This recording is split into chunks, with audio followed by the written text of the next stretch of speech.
Welcome to our podcast, Messy Minutes. I'm Bex. And I'm Mel. And together, we're besties. Okay. I wonder if people know what we're actually saying right there. We're messy besties, in case you didn't know. Yeah. Thank you. Thank you for clarifying.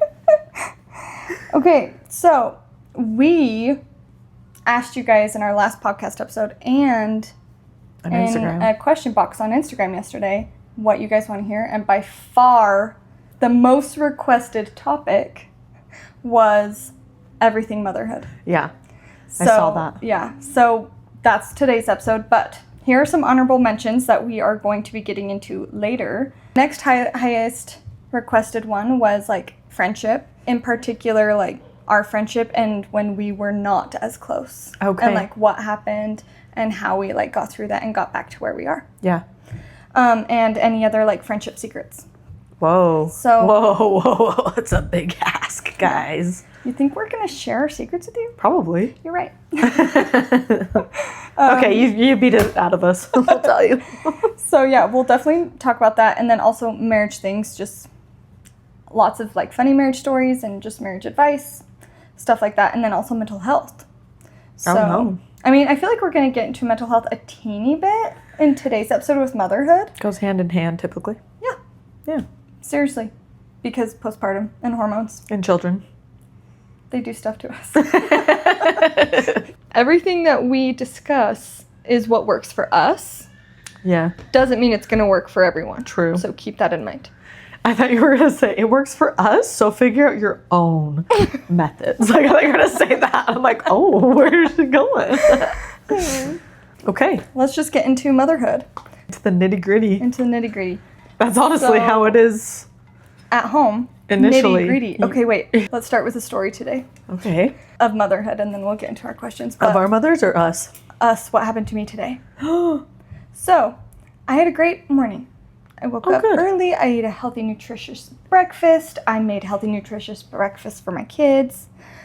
We did our morning jobs. We took a long walk. It was fantastic. Okay, we get back, and I'm Stevie, my 20-month-old, okay, she started losing her mind. Oh, no. And I was like, okay, it's 11:10.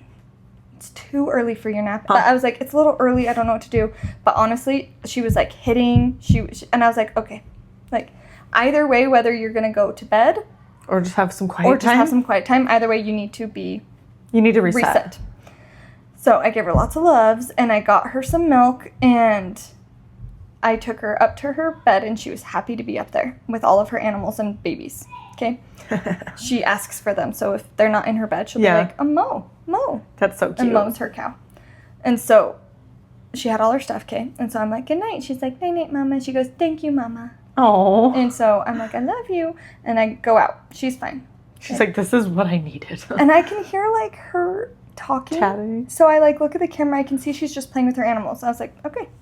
So I keep going, like we're starting quiet time with my other kids. Yeah. And I go to check on Henry because he's cleaning his bathroom. As I walk past, but Stevie's door's shut, but as I walk past it, I get a whiff Oh, no. of something. Oh, no. And oh, I no. was like, wait, oh, no. but she had stopped talking, and I didn't have my phone on me, so I couldn't look at the camera. But she had stopped talking, and so I thought she might be, like, starting to fall asleep. So I didn't want to do anything, so I, like, went down on the ground, and I, like, tried to smell to see if I could smell air.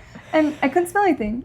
And so I was like, okay. Moms are the only ones willing to, like, willingly sniff for poop. Yes. Oh my gosh. It's very animalistic of us all. It is. But I didn't smell anything, so I just went about my business. I'm like checking with Henry in the bathroom. As I'm walking back, I'm like, she's poopy. I should just change her now so she'll sleep longer. Right. Right? And I don't want her to stay in poop. Exactly. Right. So I like peek open, and as soon as I peek, I just it smacks me in the face. I'm like, that is definite poop.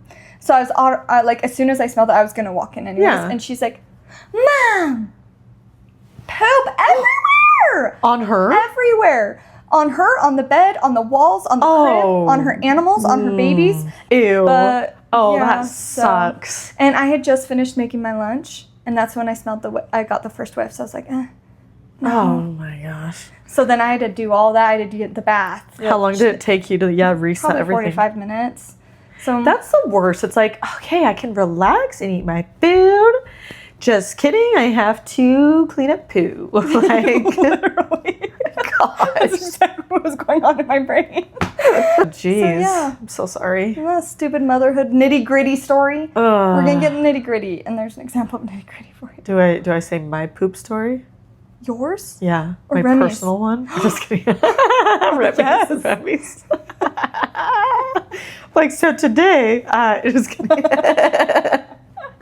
Okay, Remy is technically potty trained. When I say technically, he still has accidents sometimes. And I feel like he doesn't, 90% of the time when he goes potty, it's because I'm like, hey, do you need to go? Okay. Or I'll be like, hey, we're going to go. It's been a minute, you know? But it's not him being like, I need to go pee. I need to poo, you know? Okay. And so I would say he's 100% once he gets to that point, right? Anyway, I was like, hey, Remy, we need to go potty. It's been a minute. And he's like, no, I don't. No, I don't potty. And I'm like, okay, when you fight it hard, that means he has to poop. And so he doesn't want to go. Because lately, for some reason, going number 2, he just like, I don't know what it is. He doesn't want to do it on the potty anymore. And that used to be what he was really good at the beginning of potty training. Anyway. And so he goes in there and I'm like, okay, please get on the potty. Let's go so we can leave. I want to, you know, it's always when you have to freaking run errands. Every time. But you want them to go before you run the errands? Yes. So that, yeah. Yeah, and I want to get my grocery pickup and you have to go during a lot of time, right? Uh-huh. And so I'm feeling like anxious. I'm like, I want to go. And I'm like, okay, come on, let's go get on the potty. And he's just like, no, whining. And I was like, oh my gosh, Remy, I feel like you have to poo. And right as I said that, he pooped. He was standing by the toilet, holding it onto the lid, obviously, because toddlers manhandle toilets and it's gross.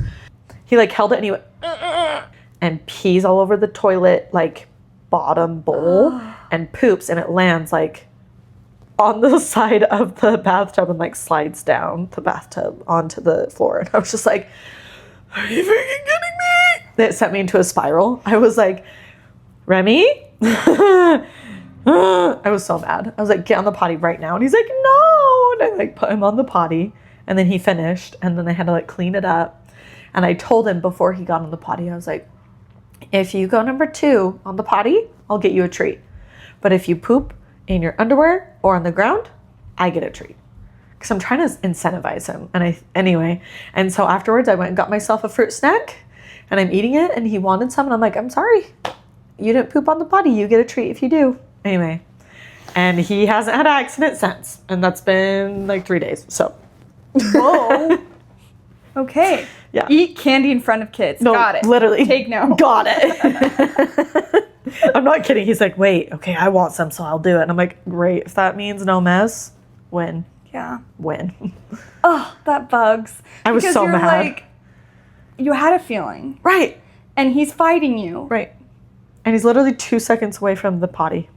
Just like he's right there. He's literally right there. Ugh, that is so frustrating. Oh, it was so gross. Oh. And to bend over in this state I'm in currently is horrific. To clean up poop. Yes. I was mad. Dude, the amount of poop that we have to clean up as moms, that's one thing that I just didn't, like I knew I was going to change diapers. Right. I didn't think I'd be cleaning up poop from everywhere. Right. I just didn't think that. Same. So people don't talk about it because it's gross, but here you go. We're giving you the gross, messy deets. Literally, this episode's called Motherhood Unfiltered. So there you go. All right, let's rewind to when we were little. Oh. When you were young, did you always know that you wanted to be a mom? No. Really? Yeah. Tell us more about that. Did you want kids? Okay, so yes. Here's the thing. Did you imagine yourself having kids one day? Yeah. Like, I don't know. I just felt like it was something that was just going to happen. I didn't think it was like I had a choice in it. Do you know what I'm saying? Really? Not like I didn't have a choice, but it was just like, oh yeah, I wake up every day and I go to school. Oh yeah, and then I'm going to get married and have kids. Like, it was just like, yeah, that is just what's going to happen. Oh. Kind of mindset. Okay. And then, like, I feel whenever people are like, I have always wanted to be a mom. I'm so excited. I want to have kids. Like, whenever they would talk about that, I never related. Really? Even when I was trying for those 5 years to have Remington, I still wasn't like, I just really always wanted to be a mom. Like, that just never was the case. I wanted to be a mom in that moment and still do now. But, like, before that, I was like, right. Yeah. It wasn't like, I need that. But I love it, and it's everything to me. Right. But I felt like there was always something wrong with me, because I feel like people are either like, I've always wanted to be a mom. I've always wanted to have kids. Or they're like, no, that's just not for me. And I was like, I'm just, like, here existing. Like, I know I'm going to be a mom, but I'm not, like, dreaming about it. Right. And I love it, and I would not change it for anything. Yeah. But. Yeah. How many kids did you imagine having when you were younger? Honestly, probably the same as what, like, the siblings I had. So I had 5 siblings, really? So there were 6 of us. So I think, yeah. You thought you were going to have, like, 6 kids? Yeah. Wow. Yeah. How do you feel now? 2. We'll talk about it. You and Zach are going to gang up on me, have an intervention. Listen, you need more children. Okay. Speaking of Zach and his opinion on that, I feel like we are the odd women out in that. Like, our husbands are odd for feeling this way. Both of our husbands are very, like, they want all the babies. They do. And they're like, what can I do? They love being husbands and so fathers. we can have a bigger family. And I'm just like, other husbands are like, I'm done. Yeah. And so I'll ask, like, other women, I'm like, so do you guys think you're done, or do you want more kids? And she's like, I definitely do, but I got to get my husband on board. Right. And I'm like, I cannot relate to you. Right. Because my husband's like, I need all the babies. And I'm like, exactly. He has to get me on board. Yes, same. That's how, I know. That's so funny. I wonder why. I felt like it was more common because it was just, you know, because I'm all around you and Zach and my husband. And so I'm like, oh, this is how it is. Right. This is normal. But the more I talk to other people, the more opposite it is. Right. And I want to know what the underlying reason, I'm like, why is that the case? Yeah. Did you not feel a passion / drive to, like, always want to have kids? I did, actually. You did? I felt like I was kind of like the opposite of you. Like, when I was little and we talked about, like, what you wanted to be when you grew up, I always said a mom. Like, that was always what I wanted. And then I always, like, romanticized the idea of motherhood. Yeah. Specifically giving birth. Like, I was like, oh, that is going to be the, like, epitome of my life is when I'm able to experience, like, giving birth to my baby. Wow. And then that, like, instant relationship. Right. Hence why I still am processing the fact that I haven't had a good birth experience. But that's so interesting, because I was going to say, if you're the same as me, where we both didn't have that drive, maybe that's the reason, but yeah, it's opposite. I don't know. Because literally when Remy was 10 months old, Zach's like, I'm ready. I was like, excuse me, sir. I'm not even fully, I'm going to stop there. But yeah. Which is funny because, like, but 10 months. When you were postpartum, like, when Remy was, like, I don't know, maybe 5-6 weeks old, I remember Zach saying, yeah, we're done at 1. Yeah. Yeah. And, like, everyone feels that way. Right. Because with your first, it's so hard. We'll get, you know what, that's actually. He definitely experienced postpartum, like, equally with me, man. We were both in the depths. Yeah. We love Remy. And if you're listening to this now that you're older, we love you and we don't regret having you. Okay? Okay. But you cried a lot. A little too much. I literally texted your mom a lot saying, Remy needs to chill. You did? Because I would text you. I'd be like, he cried this and this and this and this long and this long, and I don't know what to do. And I was like, well, he needs to chill. He does. Also, you should take a nap and things will be better after. Yeah. It was so therapeutic being able to text you, honestly. Good. Like, literally throughout the day, I'm like, oh my gosh, he did this. Like, to vent to you. Because then I could get over it quicker and then be like, okay, it's fine, and move on, And there's so much about motherhood, but in particular, specifically postpartum, that you feel guilt over. Oh, yeah. But it's so hard, and it passes. Right. But it's still so hard. So I remember just being like, no judgment here, babe. You just tell me all the things. And you would always be funny, and so it would help bring me back to reality and also remind me, like, oh, I can move on from this and have a normal life again. Because you're like, he needs to chill. And I was like, you're right. But he did. He did chill. He was once I got also him medicine. in pain. Yeah. Poor guy. Okay, well, great. That's our next part is postpartum. So let's just talk more about it. I'll give a quick background on my postpartum with Henry, my first, and then you give one on, not Remy, but just kidding. Yeah, I was Remy. like, what? You're going to soon have 2 postpartum stories. Oh, that's so odd. It's going to go better this time. Manifesting all of it You're for right, you. You're right. Okay. So my postpartum with my first, I'll just say he was born in January, so it was midwinter. It feels like midwinter in freaking Utah because it didn't even get cold last year until like mid-November. Anyways, so I had Henry in January, and he was my first. I had a traumatic birth with him. If you guys didn't watch our labor and deliveries episode, go watch that. But I had a traumatic birth with him, and like it's the first time like I'm feeling all these things, trying to recover, and I have a newborn. At the same time, at a month old, Henry started sleeping through the night. So I was getting a full night's sleep. It's amazing. But my postpartum depression was horrible. And I haven't had it with my other two, I don't think at all. Yeah. But especially with Henry, which is amazing. It was like severe. And I didn't get help as soon as I should have.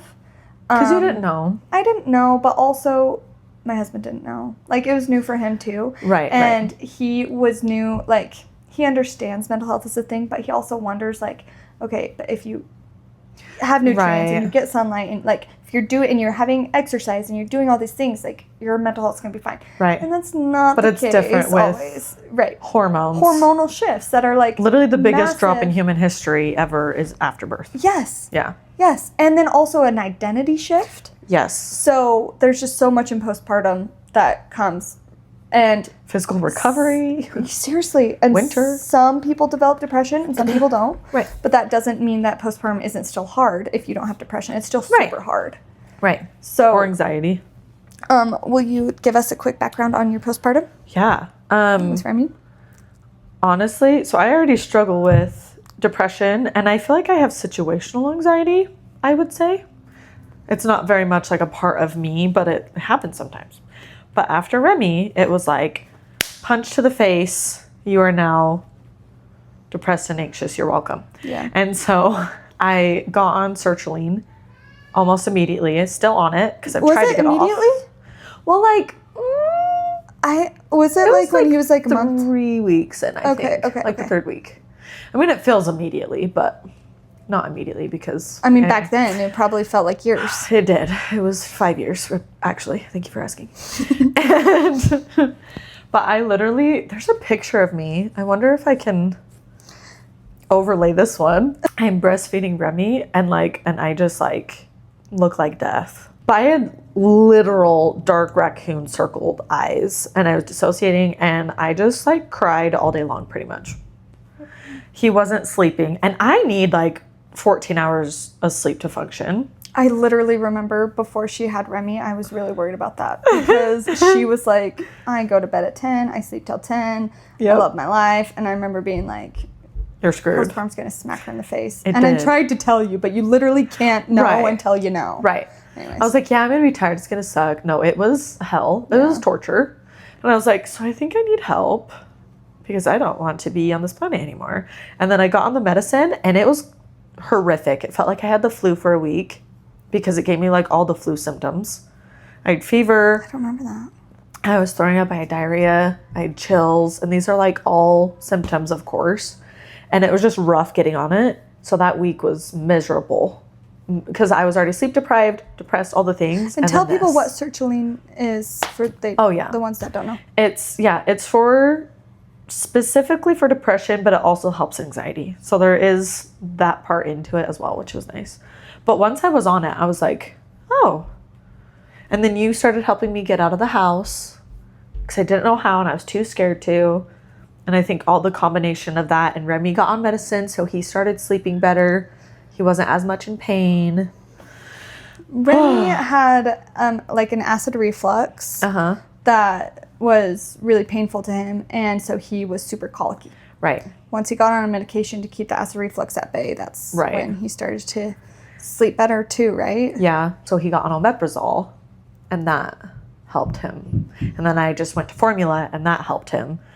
And I was on medication, so it was just like all fell into place, thankfully, after a month. Yeah. Well, and I think for people who haven't experienced postpartum before, like, I feel like before I experienced it, I used to wonder, like, people would talk about the baby blues, and I'm just like, how? Yeah. How could you feel blue or down when your child was just brought into the earth? Like, joined your family. Like, I was so confused. Really? And then when I experienced it, and I think that's also why it was so hard for us to figure out, like, the reality of the situation, both Jacob and I, because, like, Henry was a great baby. Right. But I was not okay. Yeah. And it's like, why? Yeah. I had a great baby, a beautiful baby. Yeah. I had a husband who loved me. We had everything we needed. Yeah. Why was I so... But it's because the chemicals in your brains, like the chemical literally. In your brain, they are so imbalanced when, after you have a baby, your hormone shift is so bad. And so it's just, from the outside looking in, it's like, I don't understand that. But inside it, it's like, no, I feel this hopelessness and I feel this, like, enormity of love for this child. At the same time, at least this is how it was for me, because it wasn't I'm feeling this, that means I must not love him, or he doesn't bring me joy. Yeah, he did bring me joy, and I had this as well. Yeah, you know what I'm saying? Right. Mm-hmm. But I eventually had that. I feel like once he was on medicine and I was on medicine, I could actually be like, oh wait, I do love you, and I knew I did before, but it was just hard to recognize it when it was so. Anyway. And I remember lots of moments. I also feel like when you go back and you remember it, like, you're remembering the hard times. Right. But I remember many, many times when I was holding him and I'm like, look at this. And you'd be like, oh my goodness, he's so cute. And you kiss him, you know. Yeah, I remember those. And so they existed. Okay, good. Okay, so what advice would you give another mom who's about to go through postpartum for the first time? Oh, no. You just have to give yourself grace. And, well, we'll also talk about marriage and your partner and the role they play. I definitely think that the role your partner plays in postpartum is huge. Yeah. Everything I want to say, it's like, well, but this situation, well, but that. Like, there's just so many. So I feel like a lot of people say, you know, you need a village, and you do. But it's like, what if you don't have that village? What if you don't have reliable people? Or what if you're not in the state? But I feel like rely on those people if you have them. And I hope you do. But, like, literally ask for help. Yeah. Be like, hold my baby. I'm going to sleep. Figure out a way to, like, balance everything better with your spouse. Because Zach and I finally were like, okay, I went to bed, I think at like 8 o'clock at night, and he would put Remy down at midnight and like do all the feedings and just hold him while he slept for those first few hours. And then from midnight to 7 or 8, then I had Remy. But I at least got 6 full hours before Remy woke up. And then he normally wouldn't wake up until about 2. Okay. His first wake up wasn't until 2. Okay. So I would get a full 6-hour stretch before I had my first wake up. Because Zach would feed him at midnight and like do that and then lay him down and go to bed at midnight. Then he would have midnight to 8 because he just started a new job and he was like training. So he didn't have time off work, and that sucked because I did literally everything because he needed to have a job. We needed money. So it was a different situation. But anyway, you got to figure out how to get the sleep when you can. I remember thinking at night, even with Brooks, because my second, like, I still had baby blues. Yeah. Not with Stevie, really. I don't know what was different. Maybe my experience. Nice. Yeah, maybe. But your body knew more of how to manage it, I guess. Well, okay, no, Brooks was colicky. Brooks, my second, was like Remy. They had the same acid reflux and was put on the same meds, I'm pretty sure. Yeah. But I remember thinking, like, when the world is winding down for bed, it's not bedtime for me. And I remember thinking everyone gets to start to relax, but I don't. Right. And I think that's what was so hard for me. And I remember just telling my husband, like, everyone's, like, gets to rest and I don't. Like, I don't get to do that anymore. Yeah. And there was no end in sight. Right. Oh, my gosh. Because you think, oh, this will end eventually. But you're like, okay, maybe this won't end for another 3 months.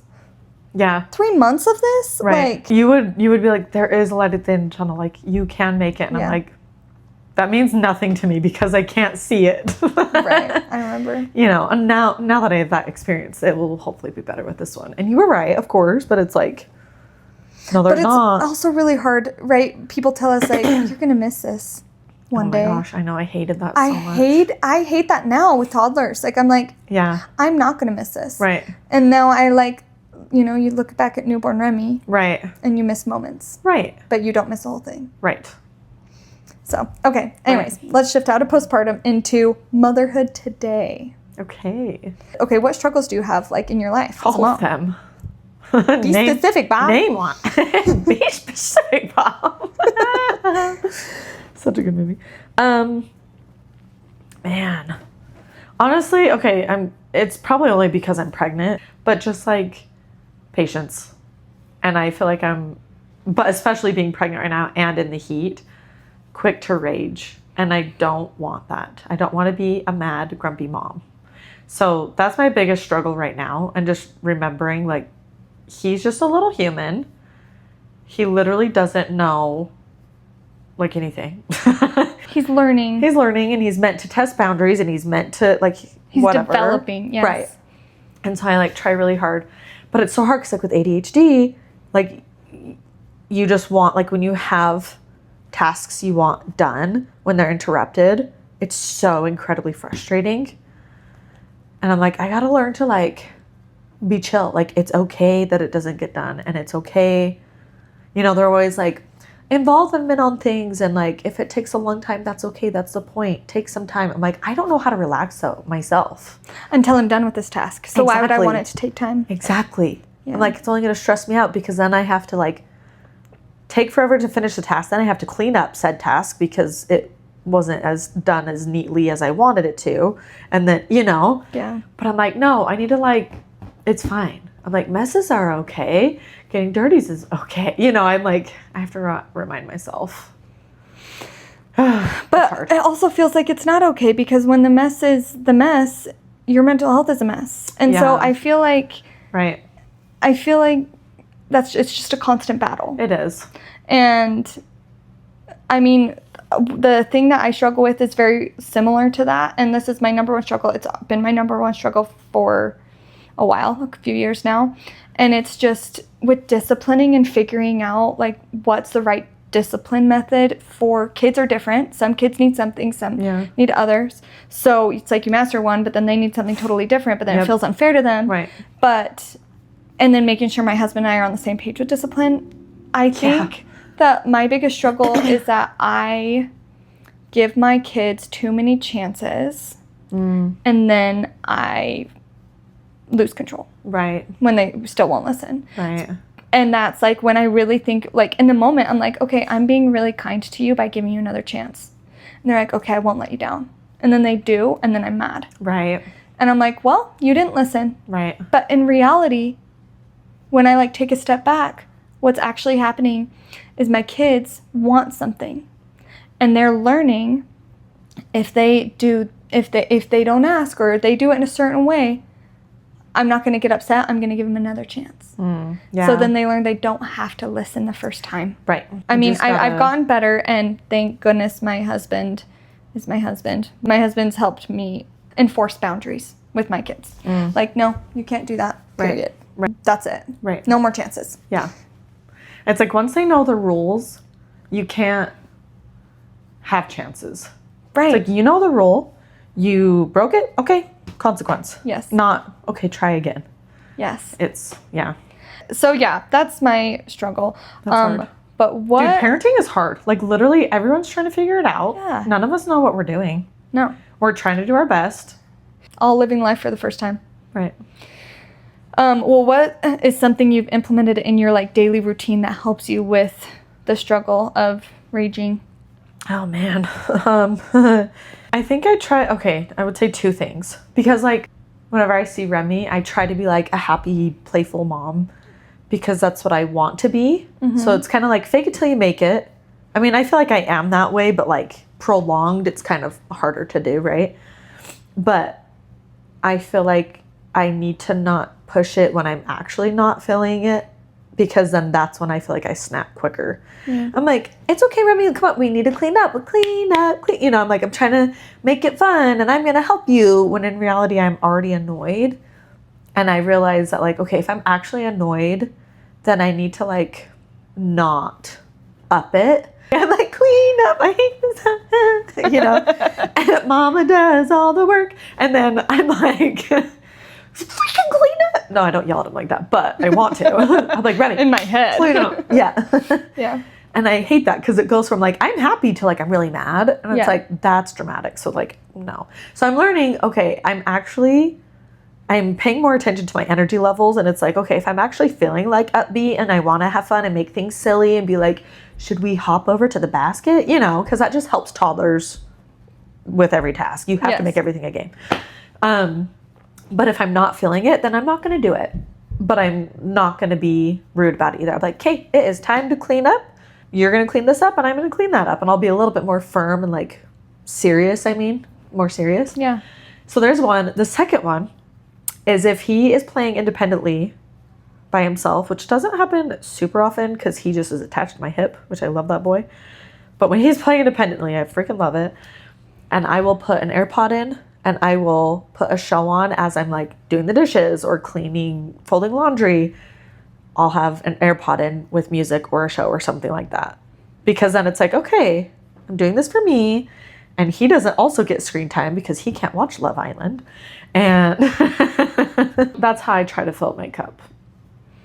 I also do that with the AirPod for sure, because like any task, because it's like you're so tired by the time you're done parenting or you have a break. Right. So why would you now use that break to clean? Oh yeah, never. But I will never do that. So you do that while he's awake is what you're saying? Sorry, correct. Yep. Right. But he's playing independently. You're like, okay, now I'm going to pop this in and do something. I see. Right. Instead of just sitting. Right. You know what I'm saying? Right, totally. But because he will independently play more often when I'm cleaning. If I'm cleaning, he's like, I'll play. But if I like sit down to like eat food or he knows you be on sat my down, phone, he's like, let's play, Mom. And I'm like, okay. Yeah, which I mean, I think that's what helps me be more productive, is that then I can look forward to like listening to a book or a podcast or watching a show. Right. You know? Right. And yeah, I definitely do that too. Yeah, it helps a lot. Okay, people were really wondering about what our routine looked like, daily life with like the kids. So can you just quickly go through the routine of your day, and then I'll do the same. Oh man. So I get Remy, we eat breakfast right after we both clean up. He will unload his dishes and put it in his drawer, and I'll do my dishes. Love that. It's so helpful. And then I make sure the kitchen is clean before we move on to the next thing, which is most likely leaving the house and doing some sort of activity or running errands, like getting groceries or whatever. But the morning is always, let's be busy, let's get you tired. So when we come back, you nap and I can veg or nap or both. That's my favorite part of the day. And then after the nap is typically around like 3-ish. I would say we have a little bit of time to like, I'm going to try to focus on quality playtime and like learning something. And then I start dinner normally around like 4-ish, because then Zach can be done with work at 5 and we can eat as a family. I feel like if I don't get out of the house before nap time, after nap time, I'm like, we have to do something. Right. But then I'm also dinner and da-da-da. Exactly. Anyway. I hate leaving after nap because, it's like you have an hour, maybe 2. Yeah. But then it's like you're already tired from the whole day. Yeah. Yep. So like you have to get out in the morning. You just have to. You just do. Yeah. And it makes the day go by quicker. And I'd say with my routine, it's very similar to that as what I strive for. Like, we wake up, I have my kids do their jobs, because it's summer, obviously, so they're home. So they do their jobs, and then while I'm getting ready, they can have electronic time. And that's also while Stevie's eating her breakfast, because she sleeps in a little bit longer than the boys. So she'll eat while I'm getting ready, and the boys have electronic time, so they're like watching a movie or something. And then we stop and then we go out and we do something too. Not every morning. And I'd say that is what I'm striving for. And I notice a huge difference when I don't get out in the morning. Yeah. In how I feel and how my kids are acting. Right. So it's just important. But it's also so effing hot right now. So it's so hard to get out. But we do that, and then, come back. Love quiet time. It's the best. And then, same thing. I feel like our days are very similar because they are. Our kids are in the same sleep schedule now. Right. So I love that. Oh, that's funny. Yeah, it's literally the same. It's just the secret sauce, honestly, to motherhood, I think. Is nap time? Yes. No, it's getting your kids outside first thing in the morning. Yeah. Because your day just goes by better. Even if it's hard and hot or whatever, it's just so much worth it. And then, like, when people are like, oh, when it's nap time, like, what do? Are you going to clean? Or are you going to this, that? And I'm like, no. You clean when that child's awake. They need to see that's just part of daily life. They need to help with it. Because when he is asleep, I do not clean. I mean, unless I want to, which is rare. But see, and I haven't actually been doing that much. Oh, really? Because, I mean, my kids will do their jobs while I'm getting ready, right? Yeah. Or they have their electronic time while I'm getting ready, whatever.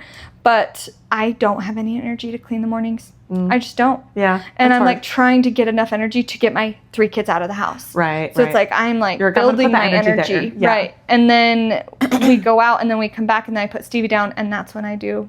But it's like she's asleep for 3 hours. Like I will not clean longer than 45 minutes.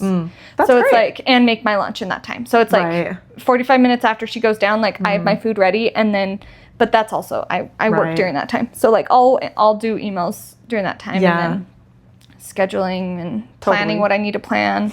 Totally. I do that during quiet time too. And then quiet time's over and then I make dinner and we clean up and then Great. No, I love that. And also freaking eat when your kid eats. Seriously. Like when people are like, oh, I never get to eat my food hot or like make your kids wait until your food is done as well. Yeah. Like I'm literally that's a good point. Eating lunch with Remy and he's done. I'm like, that's great. I'm going to keep eating. And he'll be like, come with me. You know, I'm like, okay, I'll come play with you and I'm done eating. And I feel like he's slowly like understanding that. But it's like, no, like I'm going to prioritize me sometimes so that I fill up my cup enough. So now I can prioritize you. So now I can prioritize other him. Times. Right. But like you gotta be a little selfish. It's not even being selfish. Honestly, no, it's literally just surviving. Yeah, it feels selfish, but it's like you gotta put yourself first to freaking manage. And they need to see a mom taking care of themselves too. Seriously, they do. And it's just learning that lesson that if I take care of myself, I'll be better equipped to take care of other people. Exactly. That's a big advising I'd have for any mom. And then lastly, because I said we were going to get into this, let's talk about marriage and kids. So the adjustment to your relationship when you have kids, and I want to talk about splitting responsibilities. Okay. And how to stay connected. What kind of adjustments did you have to make? So you did say the sleeping, which was awesome. Oh, yeah. That was postpartum. I do think that figuring out with your husband what responsibilities are going to be divided amongst the house and the baby and you, because I think that if you don't, it's always going to be I'm doing everything and they're not doing anything. I would say try to do that before if you can, and obviously adjust as needed when you have the baby and you realize, oh, I can actually take on more, vice versa. Yeah. But try to figure out who's doing what. And then just know that literally nothing is 50-50. Yeah. Right? And communicate with your partner. Like for example, when Zach gets home from work, I don't immediately be like, okay, here's Remy, bye, and check out. I'm not going to do that. That's unfair to him. He's been working all day. He would like to come home and relax too, right? Some people are okay with that, by the way. True. But for both of us, that is not... That's not for you guys too? It's not the case? No, because it's not a homey vibe they're coming home to. I think that was something Jake was just like, when I come home, like, I want to feel welcomed home. Right. Not like, oh my gosh, finally. Right. You know? Totally. Oh, totally. That would suck to come home to that. That would suck. Every day? And and so we were like, we first off need to be honest and be like, hey, I really need a break. Like, can I have like 10 minutes even? You know, like whatever time you need. But we'll just be honest. And I feel like most of the time when Zach comes home from work or from the downstairs office, he'll just be like, hey, Remy, you want to go wrestle and punch on the bed? Because they like to pretend punch and play and stuff. And it's so cute. And I'm like, I love that. Because then I can finish cooking or I can just like veg on my phone for like 10 minutes and then we can eat dinner together as a family, you know? Figuring out where your spouse is, especially if you're deciding on who to marry, this is important. Yeah, for real. You have to know if that person is willing to be a parent. Right. Because I'm not the main parent. I am one parent of two. And so I expect my husband to be a parent. Right. Not be an additional kid for me to take care of. Yeah. So that's important when you're dating. Figure that out. Or the babysitter. Or the babysitter. Gosh. Ew. That rages me. That makes me so mad. And I feel like with responsibilities, like when Zach's at work, they were 100% my responsibility. Yes. At home. Like the kids and the house. Yes. 100% mine. I agree. And so I need to prioritize staying on top of cleaning.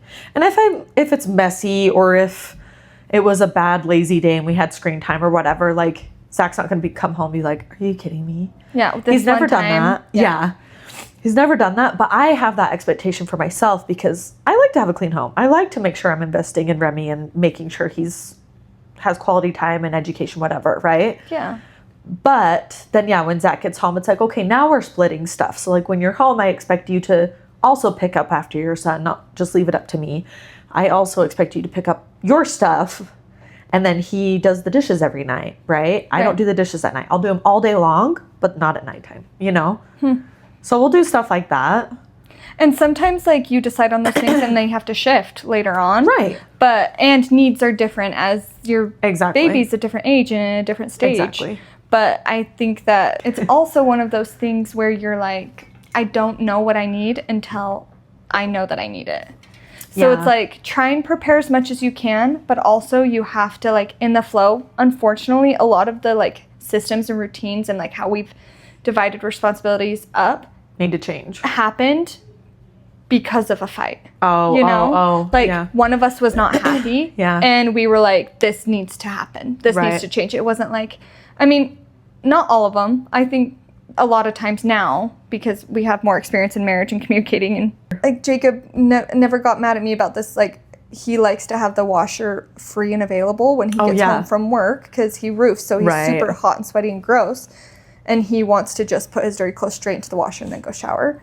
But if laundry's backed up, then he has to set them like on the ground and it's gross. Yeah. And so, because that's also right outside our kid's room. It's the laundry room. So anyways, but that one, he just communicated that. It's like, hey, I'd really appreciate it if you could have the washer ready and available for me when I get home from work. Yeah. And I was like, okay. So like those kind of a thing.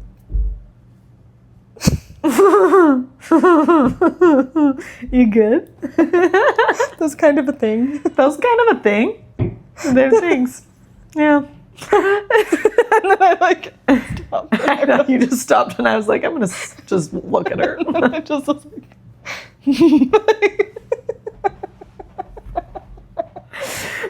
we're trying so hard to be like professional. We're like, like this is how you do things. And then we just suck at talking. Like, why are we doing a podcast? I don't know. Because it's messy, I guess. Okay. That's all. Okay.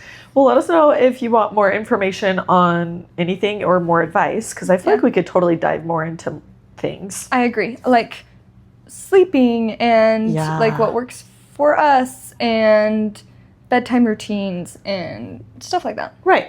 There's a lot of things I wanted to put on here, but I didn't. Yeah, sleep training. There's a lot we could talk about. Controversial.